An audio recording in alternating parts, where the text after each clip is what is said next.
Big Blue, it's your boy Drew. You are now live with Big Blue with Drew. And today we're going to be talking about this ugly, miserable, devastating loss against the Eagles today at Lincoln Financial Field.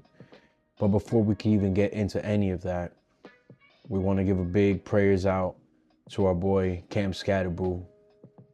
Thank you for the hope, the energy, the juice that you brought to the Giants team since you stepped into this building, since you joined this team. I mean, it was kind of felt. It was like an electricity was felt, a pulse, a new pulse that the Giants haven't had in a while, a strong bruising back that, Barkley, not to take anything away from Barkley, but just that aggressiveness and dog that we hadn't had here. And I know every Giants fan was just so happy seeing Scat run the ball, seeing Scat cold block somebody, and to know that it's over, that his rookie season is most likely over. It's devastating, man. Prayers up for our boy Cam Skattebo, brother. Cannot wait to see you back in Giants blue next season. Now let's get into the game.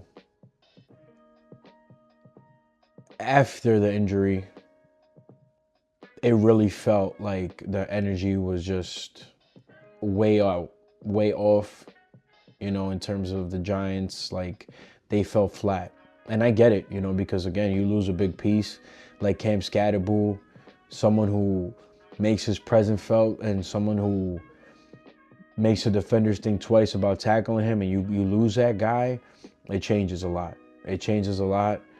I do want to send out an appreciation to the Eagles fan, because Cam did get a standing ovation, and I've always said a lot of negative things about the Eagles and their fan base, but I think that speaks volumes in regards to how people look at Cam Skattebo, because a rookie running back for playing for the Giants getting a standing ovation in Lincoln Financial Field, I wouldn't have put money on that to happen, to be honest. So that was crazy to see. But off the gate, something that I wasn't worried about was like, I can't believe this is happening. And that was Saquon out the gate, second play from scrimmage. We're 10 seconds in this bitch, and he's down our sideline, 65-yard touchdown. And again, I'm seeing guys not be able to get off blocks. Again, I'm seeing Tyler Nubin just not being able to take a decent angle. Like, what happened to this guy? Last year, all we could rave about was how good Tyler Nubin was in the box, how good of a tackler he was, all these things. And now come this season, the guy has gone from bad to worse every week.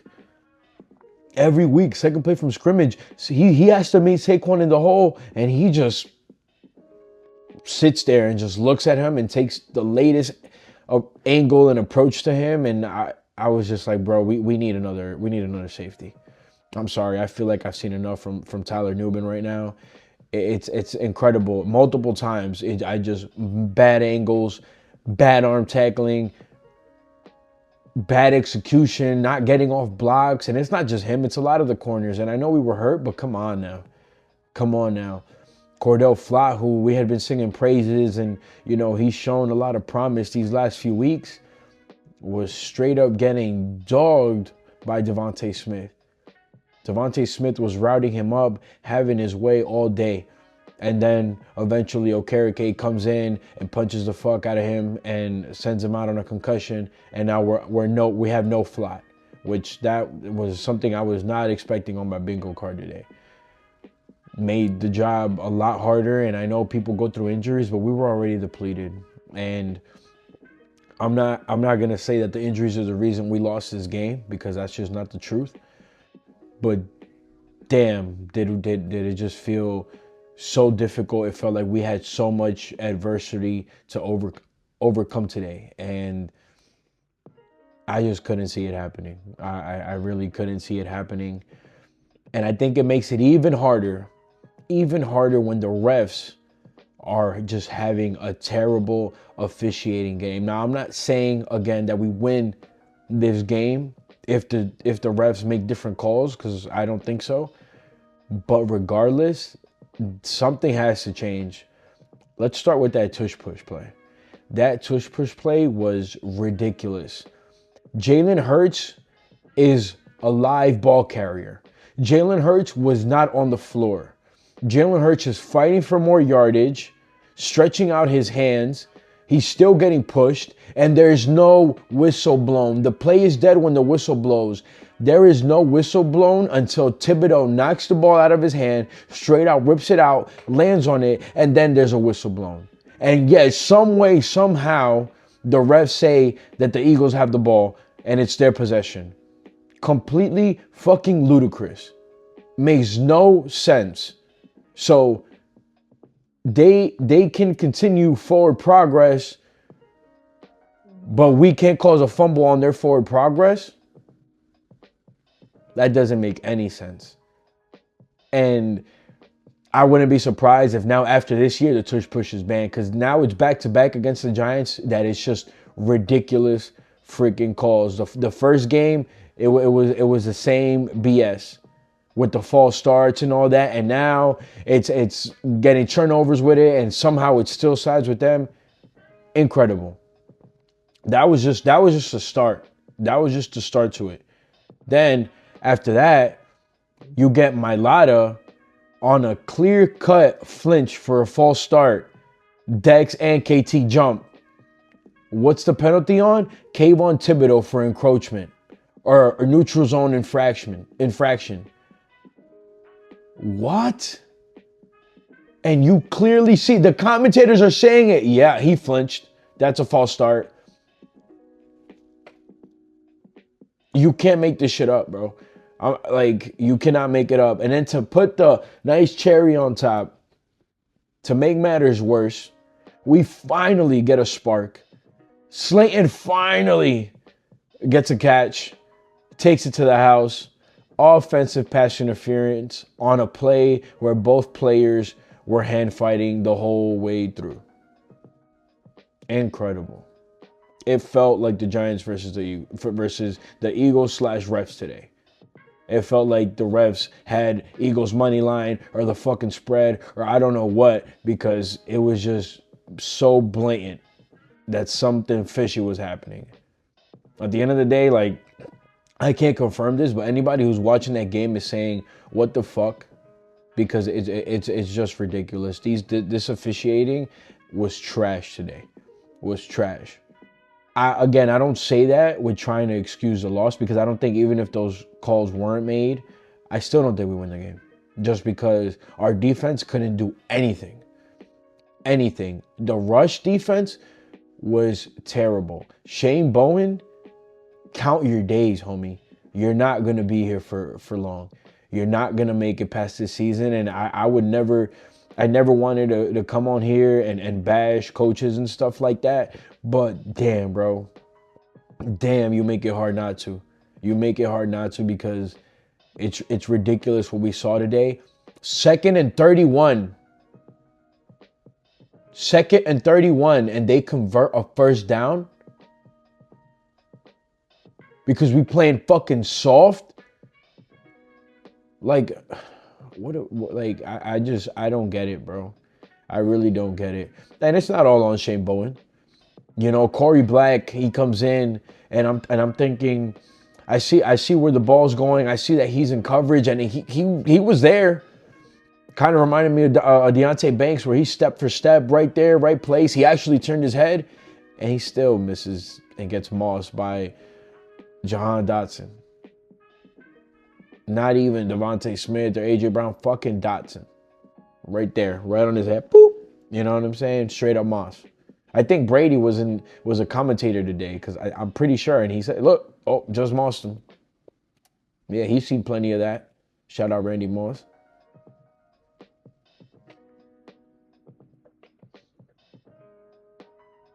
Another thing that is overwhelming, or underwhelming, should I say, and really freaking aggravated, and it sucks to say because I really was a Okereke supporter, but as time passes on and what we've seen from him this year, Bobby Okereke, I don't know if he's missed a step. I don't know what's going on, but I just think the Giants really need to look at some of these linebackers coming out of college and into the draft, because we really need a guy who can dictate and dominate and help that front seven. We need some backers on this team. You know, we're out Michael McFadden. Musau has been just a Band-Aid. Okereke is playing like a shell of himself. I'm sorry. Like, I know he gets a lot of tackles and stuff like that, but he don't bring that impact that he brought year one. He just does not. He does not. I don't know what has, the speed's not there, the coverage isn't there. He used to be better in coverage. I feel like he used to be so much better at playing his gaps and really shooting it and getting off blocks and being really aggressive. And that's just, I don't see that anymore on film. I don't see that. I want a guy like a Fred Warner, like a Raquan Smith, you know, someone who's going to dictate in that middle and make opponents fear him. People don't fear Okereke. They don't fear Muasau. And I don't think that, I mean, I'm not going to say they fear McFadden, but I feel like McFadden was growing to be even better than Okereke at this point. You know, he's younger, maybe fresher legs, less injuries, but now, you know, we got to see how he comes back in 2026. I just feel like in the draft, linebacker is definitely one of our needs. Heavy. I want to congratulate Brian Burns. You know, I believe he either has 10 or 11 sacks now. Just a shame that I feel like the Giants keep doing this, and I'm praying we don't do this with Dart and guys like Brian Burns and Abdul and Cam when he comes back and Malik. I'm tired of wasting guys' careers. I'm tired of seeing guys have all-pro years and we have 2 wins to show for it. 3 wins to show for it. Dexter had an incredible season last year. Nothing to show for it. Brian Burns is having an incredible year this year and is probably not going to have anything to show for it other than maybe 4 or 5 wins at this point. Maybe we're looking at maybe. It's so upsetting. We do know, though, Abdul Carter is coming into his own. It wasn't a breakout game, but it was a game that I felt like he showed, again, just how good he is. You know, he gave Lane Johnson, you know, people were giving him a hard time because the first time around, Lane Johnson had him on an island and didn't allow him to do anything. This time around, Abdul Carter was winning a little bit more, causing a little bit more pressures, great tackles for losses. He even beat Lane Johnson around the corner on one early where Lane Johnson has no choice but to crossbar him, holding call, you know, so good shit, Abdul Carter. Thank you for showing up and putting some good stuff on film. Unfortunately, that's all it is because we still got smoked by 18 points. Looking at the offense, the number one thing with Jax, like, Jax is awesome. Jax is awesome. I really do feel like he's our guy. I don't think he's shown anything that says otherwise. I do think that we're looking at growing pains, and I think it's also a part of just the weapons that he has out there, because he holds onto the ball extremely too long sometimes, and he has to learn how to throw the ball away, live another day. He let up a couple sacks because he holds onto the ball way too much. And I get that he wants to make a play happen. He just has to learn. And I think that's the rookiness in him. And as well as him just being a baller and trying to be a playmaker every instance, it's just not going to happen, especially against a team as strong as the Eagles. But I still think he did some great things. Keeping, again, plays alive with his legs, making plays happen after 6-7 yards of snapping the ball, making guys miss to the right, moves to his left, getting first down some way, somehow on third downs. Again, he's been really good at that, but he has no playmakers out there right now. And the ones he does, he can't trust, right? Because Skat's out. That was one of his blankets. And you got guys like Theo Johnson still dropping the ball. Again, dropping the ball. I had said it already. If I see Theo dropping any more balls, I said it before this game, I said it in my previous show, I can't no more. Where is Fedoni? When Bellinger went out, I was so shocked that we don't see Fedoni. Why is it that we don't give these players chances to at least develop them when someone's injured, when your tight ends are injured, and we're playing garbage time? Isn't that the perfect time to get in your 7th-round tight end to get some reps against a good defense? To get some reps with your quarterback in real live action, and maybe down the line they can create more of a chemistry? Am I the only one that think that makes sense? But no, we don't see him. Dio Johnson stays out there. I mean, yeah, he caught some passes, but again, I'm tired of the incompletions. I saw some missed assignments today. I saw him let Cooper DeJean come right off the edge and not fucking touch him. Like, honestly, I get Theo Johnson's an athletic freak and all these other things, but I've seen enough. I've seen enough. I've seen enough. Slayton had about 2 drop passes that I feel like definitely could have been catches. Makes a big play, and unfortunately they call him on offensive pass interference, which I don't know if I fully blame on him, but it's devastating. Slayton has been completely underwhelming. Slayton has not shown that he can be wide receiver 1, maybe even wide receiver 2 for that matter. And personally, just don't feel like he's doing a great job as a captain. You know, he's not who I envision as a captain, and he's not who I feel like the guys rally behind. Maybe a lot more is seen, you know, behind the closed doors, what happens in the facilities and how he is as a teammate, and I could respect that.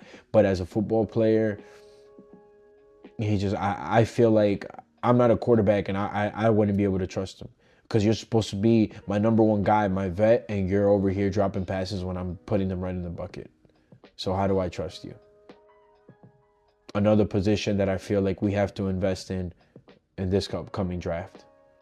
I was happy to see Tyrone and Singletary go out there and make plays. I love that. I felt like I saw Tyrone run with a little bit more aggression, especially after Cam got hurt. You know, Devin had I don't think he had really great runs, but, you know, he did have that nice catch up the sideline. And you know, you saw them trying to rally.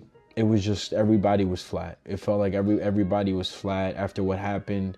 You know, even when we scored, Jackson was looking down. He was looking kind of out of it. I told myself, even if we win this game, it still feels like a huge loss. And we didn't win this game, and it feels like an even bigger loss.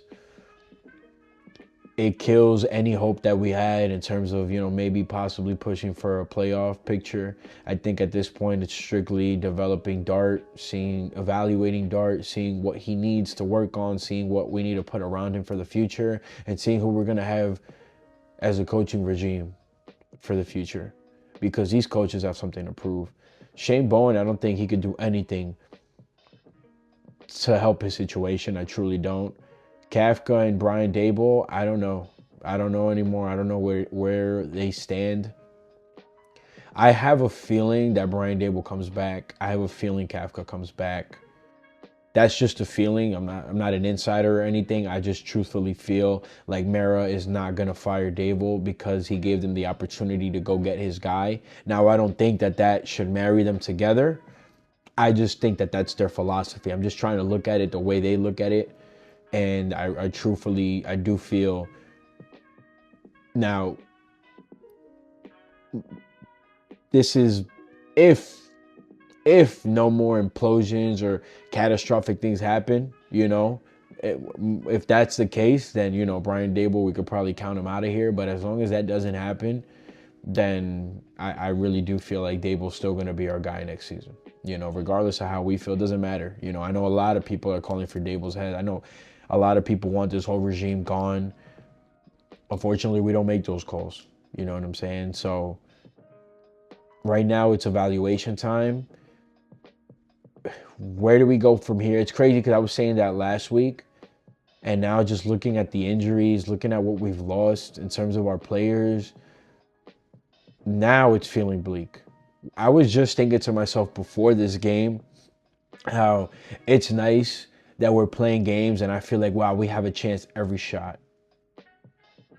It sucks because I no longer feel like that.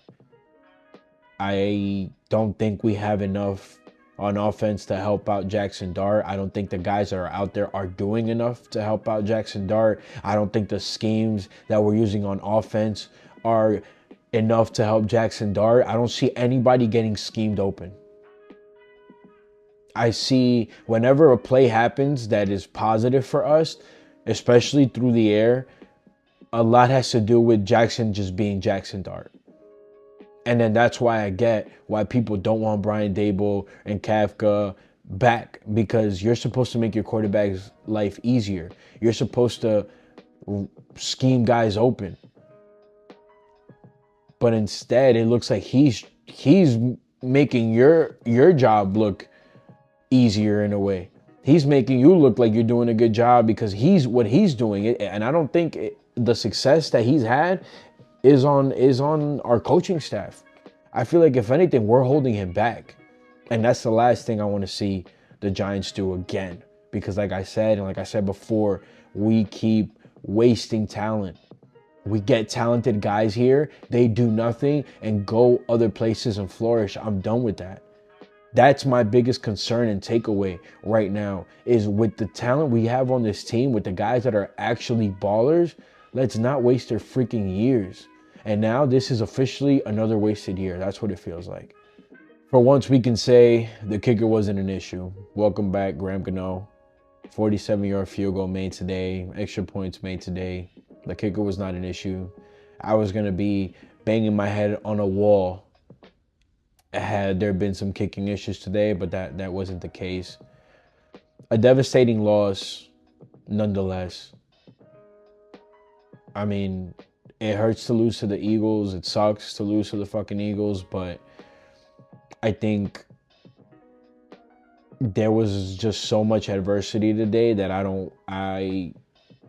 didn't see any way that we could get a W, especially where we're facing all these problems, and then the calls sucked, and it just felt like nothing was going our way.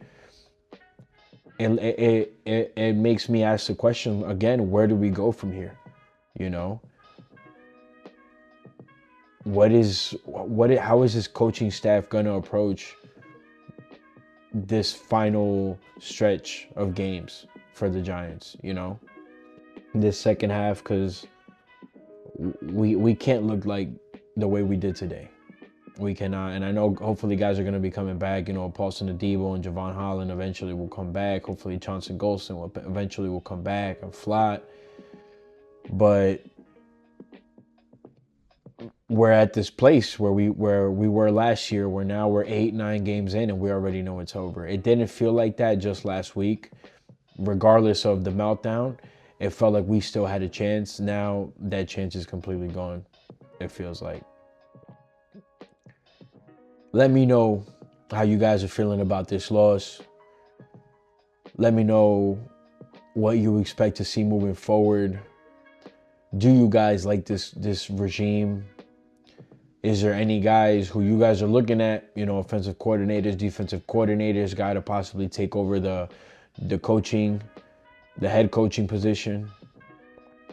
Any players you guys are looking at in the draft that you guys feel like the Giants really need to get in this building?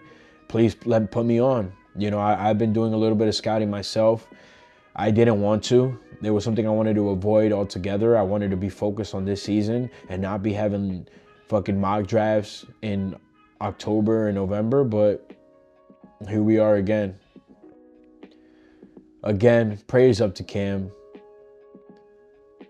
Devastating loss. We just been plagued by the injuries, you know, starting with McFadden week 1, and then Neighbors week 4, and now Cam week 8.